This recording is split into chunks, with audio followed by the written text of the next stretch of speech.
በዛሬው የጤና ፕሮግራማችን ላይ የምንመለከተው የከርቤን አስደናቂ የጤና ጥቅሞቹን፣ ጉዳቱስ ምንድነው፣ አጠቃቀሙንናም መጠቀም የሌለባቸውን ሰዎችን በዚህ ቪዲዮ ላይ በሚገባ የምነግራችሁ ይሆናል ማለት ነው። ጥቅሙንናም ጉዳቱን አመዛዝናችሁ መጠቀም ትችላላችሁ ማለት ነው። ከርቤ ዝም ብሎ የሚታጠን ዕጣን ብቻ አይደለም።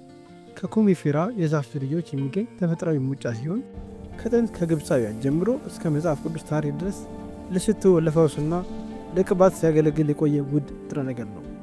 ቪዲዮ ላይ እንደምትመለከቱት መጀመሪያ ሲወጣ ፈሳሽ ቢሆንም ከጊዜ በኋላ የደነደነ ልዩ መዓዛ ያለውን ድንጋይ መሰል ቅርጽ ይይዛል። ይህ ተፈጥሯዊ ሂደት የከርቤን ንጽህናና ጥንካሬ ያሳየናል።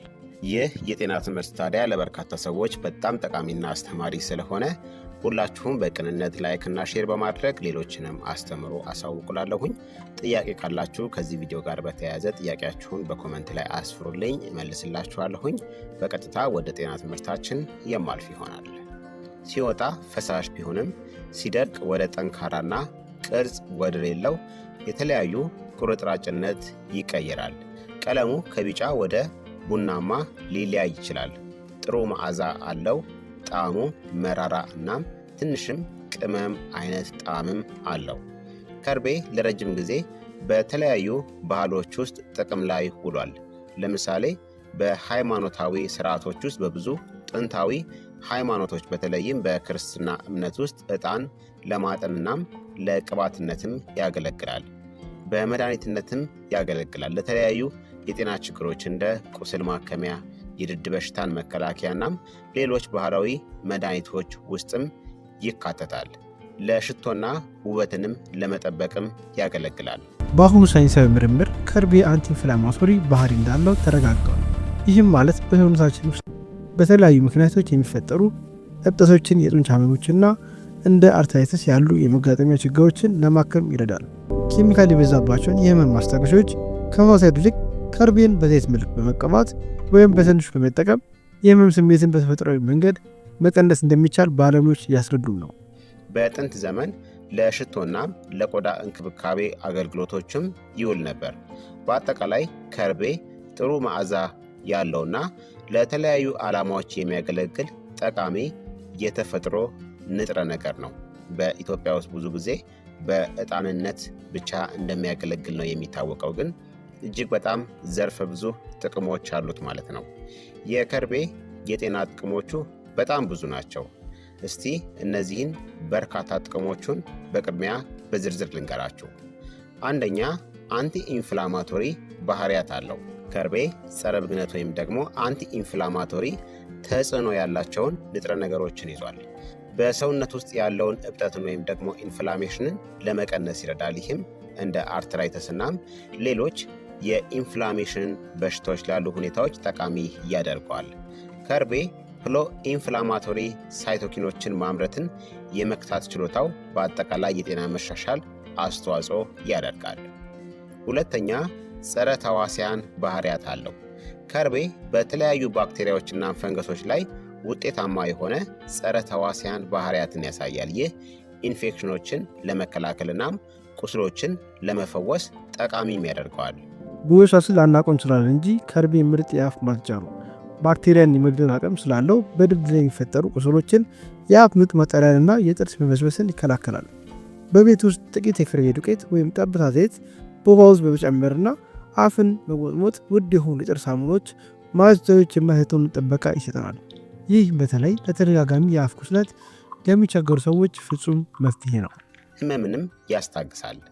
ከርቤ የህመም ማስታገሻ ባህሪያት ስላለው ለህመም ማስታገሻ ውጤታማ ያደርገዋል። ራስ ምታትን፣ የጡንቻ ህመምንናም ከኢንፍላሜሽን ጋር የተያያዘ ምቾት ማጣትን ለማስታገስ ጥቅም ላይም ሊውል ይችላል። ከርቤ ዘና ለማለትናም ህመምን ለማስታገስ በህመማችሁ በአካባቢው ላይም ሊተገበር ወይም ደግሞ በአሮማ ቴራፒ ውስጥ ጥቅም ላይም ሊውል ይችላል። አራተኛ፣ ለምግብ መፈጨት ጤናም ያገለግላል። ከርቤ የምግብ መፈጨትን እንደሚያነቃቃ እናም እንደ የሆድ መነፋት፣ ጋዝ እናም ተቅማጥ ያሉ የምግብ መፈጨት ችግሮችን ለማስታገስ እንደሚረዳም ይታወቃል። የምግብ መፈጨት ትራክትን ለማጠናከር እናም በአጠቃላይ የአንጀት ጤናን ለማሻሻል ይረዳል። አምስተኛ ለአፍ ጤናም ይጠቅማል። በጸረ ተባይናም በጸረ ብግነት ወይም ደግሞ በአንቲ ኢንፍላማቶሪ ባህሪያቱ ምክንያት ከርቤ ብዙውን ጊዜ በአፍ ማጠቢያዎችና የጥርስ ሳሙናዎች ውስጥ ጥቅም ላይ ይውላል። የፕላክ ክምችትን ለመቀነስ፣ የድድ ህመምን ለማስታገስና በአጠቃላይ የአፍ ንጽህናን ለማሻሻልም ይረዳል። 6ኛ ቁስልን ለመፈወስም ይረዳል። ከርቤ በጸረ ተባይና የመፈወስ ባህሪያቱ ምክንያት ቁስሎችን ለማከም በባህላዊ መንገድ ጥቅም ላይ ለረጅም ጊዜ ውሏል። የመፈወስ ሂደቱን ለማፋጠን፣ ጠባሳን ለመቀነስና ኢንፌክሽኖችንም ለመከላከል ይረዳል። ለቆዳ ጤናና ውበት ከርቤ ተወዳዳሪ የለውም። የቆዳ መቆጣትን ከመከላከል ባለፈ የተቆረጡ ወይም የተላጡ ቁስሎችን ቶሎ እንዲድኑና ጠባሳ እንዳይኖሩ ያደርጋል። እዚህ ጋር ግን አንድ ትልቅ ጥንቃቄ ያስፈልጋል። የከርቤ ዘይት በጣም ኃይለኛ ስለሆነ ብቻውን ቆዳ ላይ መቀባት ብልጭት ሊያመጣ ይችላል። ስለዚህም እንደ ኮኮናት ወይም የወይራ ዘይት ካሉ መጠነኛ ዘይቶች ጋር ቀላቅሎ መጠቀም ለስላሳና ጤናማ ቆዳ እንዲኖረን ይረዳል። 7ኛ ለመተንፈሻ አካላት ጤናም ያገለግላል። ከርቤ የአክታ ማስወገጃ ባህሪያት ስላለው ሳልን ለማስታገስናም ከአተነፋፈስ ቱቦ ውስጥ ንፋጭን ወይም ደግሞ ንፍጥን ለማጽዳትም ይረዳል። ከርቤ የመተንፈሻ አካላት ችግሮችን ለማስታገስናም የተሻለ መተንፈስንም ያበረታታል። ጉንፋን፣ ሳል ወይም የአፍንጫ መታፈን ሲያስቸግሮ ከርቤ መታጠን ትልቅ እፎይታ ይሰጣል። በሳምባና በጉሮሮ ውስጥ የሚገኘውን አክታ ለማስወገድና የአተነፋፈስ ስርዓትን ለማስተካከል ይረዳል። በቪዲዮ ላይ እንደሚታየው ሙቅ ውሃ ውስጥ ጥቂት የከርቤ ጠብታችን በመጨመር እንፋሎቱን መተንፈስ የተዘጋ አፍንጫን ለመክፈትና ለተሻለ እንቅልፍ ይረዳል። 8ኛ ለሆርሞን ሚዛንም ይጠቅማል። ከርቤ በተለይም በሴቶች ላይ የሆርሞን ሚዛን ላይ ተጽዕኖ ያሳድራል ተብሎ ይታመናል። የወር አበባ ምቾትንናም እንደ ትኩሳትናም የስሜት መለዋወጥ ያሉ የማረጥ ምልክቶችንም ለማስታገስ ይረዳል። 9ኛ ለቆዳ እንክብካቤም ይጠቅማል። ከርቤ በአንቲ ኢንፍላማቶሪ እና በጸረ ተዋሲያን ባህሪያቱ ምክንያት ብዙውን ጊዜ በቆዳ እንክብካቤ ምርቶች ውስጥ ጥቅም ላይ ይውላል። እንደ ኤግዜማ፣ ብጉር እናም ሶሪያሲስ ያሉ የቆዳ በሽታዎችን ለማከም እንዲሁም ጤናማ የቆዳ ቀለምን ለማበረታታትም ይረዳል። ቆዳን ለማጠናከር ይረዳል። 10ኛ የበሽታ መከላከያ ስርዓትንም ይደግፋል። ከርቤ የሰውነትን በሽታ የመከላከያ ስርዓትን እንደሚያሳድግ ይታመናል። ይህም ሰውነት ኢንፌክሽኖችንና በሽታዎችን ለመዋጋት ይረዳዋል። አንቲኦክሲዳንት ባህሪያቱ ሴሎችን ከኦክሳይድ ጭንቀት ወይም ደግሞ ከኦክሲዲቲቭ ስትረስ ለመከላከል ይረዳሉ። ይህም በአጠቃላይ የበሽታ መከላከያ ጤናን ያበረታታል። 11ኛ ጭንቀትንና ውጥረትንም ያስታግሳል። የከርቤ ጥሩ መዓዛ ያላቸው ባህሪያት በአሮማ ቴራፒ ውስጥ ዘና ለማለትና ጭንቀትን ለመቀነስ ጠቃሚ ያደርገዋል። ስሜትን ለማሻሻልና ውጥረትንም ለማስታገስ ይረዳል። 12ኛ ካንሰርን የመዋጋት እምቅ ባህሪያትም አለው።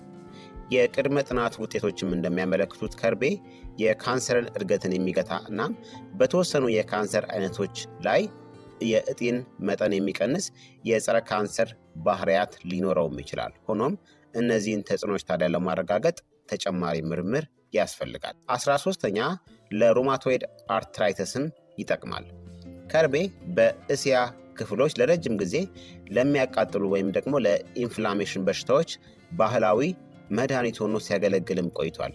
እንደ ኢሮፓውያን አቆጣጠር በ2015 ተመራማሪዎች በአይጦች ላይ የተደረገ ጥናት ውጤት እንዳመለከተው ከሩማቶይድ አርትራይተስ ጋር ተያይዘው የሚመጣን ኢንፍላሜሽንን ለማከም ሊረዳም ይችላል ማለት ነው። ስለዚህ ከርቤ በጣም ዘርፈ ብዙ ጥቅሞች አሉት ማለት ነው። የከርቤ ሌሎች ጥቅሞች ከርቤ ጤናማ ቆዳን ለመጠበቅ በሚያገለግሉ በጣም ብዙ ምርቶች ውስጥ ይገኛል። በአሁኑ ጊዜ በቂ ሳይንሳዊ ማስረጃ ባይኖርም ብዙ ሰዎች ከርቤን እየተጠቀሙት ይገኛሉ ማለት ነው። ለሳል፣ ለአስም፣ ለምግብ አለመፈጨት፣ ለቁስለት፣ ለጉሮሮ ህመም፣ ለአፍንጫ መታፈን፣ ለኪንታሮት፣ ለመገጣጠሚያዎች ህመምና ጤናማ ቆዳን ለመጠበቅ በርካታ ሰዎች ከርቤን እየተጠቀሙት ይገኛሉ።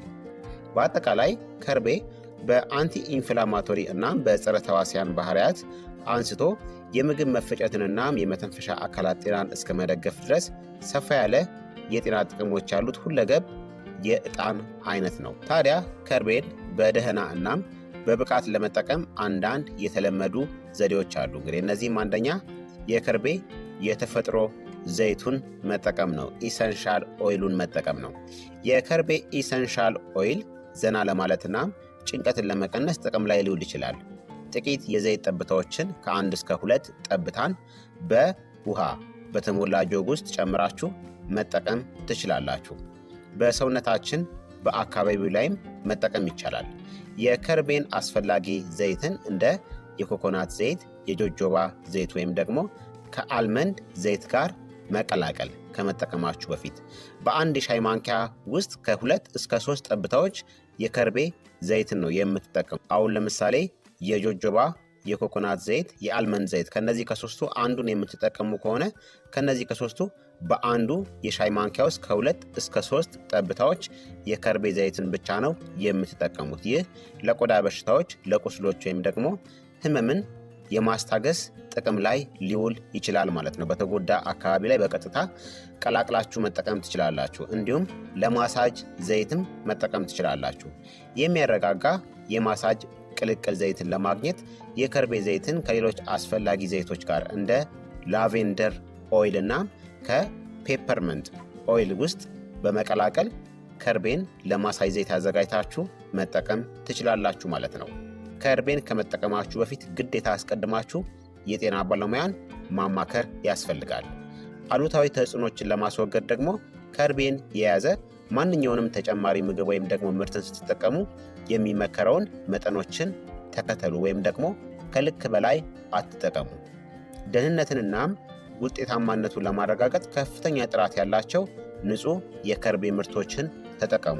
ከርቤ መድኃኒት ቢሆንም ለሁሉም ሰው አይመከርም። በተለይ ለነፍሰ ጡር እናቶች ለማህፀን መኮማተር ምክንያት ሊሆን ስለሚችል በፍጹም ሊቀርቡት አይገባም። እንዲሁም የደም ስኳር መጠንና ሊቀንስ ስለሚችል የስኳር መድኃኒት የሚወስዱ ሰዎች፣ ቀዶ ጥገና ያለባቸው ታካሚዎች ከርቤን ከመጠቀማቸው በፊት የግድ ሐኪማቸው ጋር ማማከር ይኖርባቸዋል። ተፈጥሯዊ ስለሆነ ብቻ ያለ ገደብ መጠቀም ለጤና አደገኛ ሊሆን እንደሚችል አንዘንጋ። በመጨረሻም ውጤታማ ለመሆን ንጹህና እውነተኛውን ከርቤ መግዛት አለበት። በገበያ የሚገኘው ርካሽ ነው። ሰው ሰራሽ ሽታ ያላቸው ምርቶች ከጥቅማቸው ጉዳታቸው ያመዝናል። እውነተኛው ከርቤ ጠቆር ያለ ቀይ ወይም ቡናማ ቀለም ያለው ሲሆን መደበኛ ያልሆነ ቅርጽ ያለውና መራራ ጣዕም ያለው ነው። ይህን በጥንቃቄ መርምሮ መግዛት የጤናው ደህንነት ለመጠበቅ የመጀመሪያው እርምጃ ነው።